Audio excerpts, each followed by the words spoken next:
और हिंदू राष्ट्र की बात करते हैं हम, तब भी प्रश्न खड़े हो जाते हैं, क्योंकि राष्ट्र का हम ट्रांसलेशन करते नेशन, वो कंसेप्ट वेस्टर्न कंसेप्ट है। नेशन के साथ स्टेट जुड़ता है, राष्ट्र के साथ स्टेट आवश्यक नहीं है।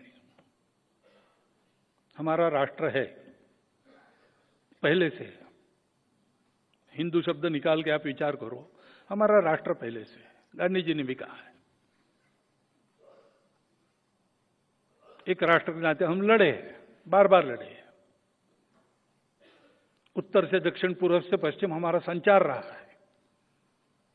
पूरे देश के साथ हमारी सेंसिटिविटी जुड़ी है, हम एक राष्ट्र है। इस राष्ट्र में हम सर्वदा स्वतंत्र नहीं थे, लेकिन राष्ट्र था। सदा हमारे राजा नहीं थे, अंग्रेज भी राजा हो गए, तुर्क अरब भी राजा हो गए, लेकिन राष्ट्र था। एक राजा नहीं था, अनेक राजा थे, अनेक राज्य थे, अनेक व्यवस्थाएं थी, लेकिन राष्ट्र था। मंत्र पुष्पांजलि में हम कहते हैं ना, स्वस्ति साम्राज्यम भौज्यम स्वराज्यम वैराज्यम राज्यम पारमेष्ठ्यम महाराज्यम महागणाधिपत्य।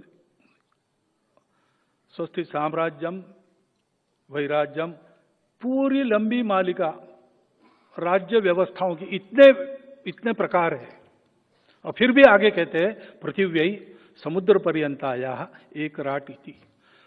समुद्र पर्यंत जो पृथ्वी है, पृथ्वीराज यानी कृषि योग्य बनाई भूमि, उसमें एक राट है। चक्रवर्ती थे तब भी हम यही कहते थे, चक्रवर्ती नहीं थे, अलग अलग राज्य थे, तब भी हम यही कहते थे। अंग्रेज राजा थे तब भी हम यही कहते थे, विदेशी आकर राज करते थे तब भी हम यही कहते। राष्ट्र था, सत्ता बदलती रही। हिंदू राष्ट्र शब्द का सत्ता से कोई मतलब नहीं, और हिंदू राष्ट्र के प्रखर होते, विद्यमान रहते, जो जो शासन रहा है वो शासन हमेशा पंथ संप्रदाय का विचार करने वाला शासन नहीं है। उसमें सबके लिए न्याय समान है। पंथ संप्रदाय भाषा कुछ भी नहीं, कोई भी भेद नहीं, प्रजा के लिए समान न्याय। और इसलिए जब हम हिंदू राष्ट्र कहते हैं तब हम किसी को छोड़ रहे, ऐसा नहीं है। हम हिंदू राष्ट्र कहते हैं तो किसी का विरोध कहते, ऐसा नहीं है। संघ इसमें से हुआ ही नहीं है। संघ किसी विरोध में, प्रतिक्रिया में नहीं निकला है।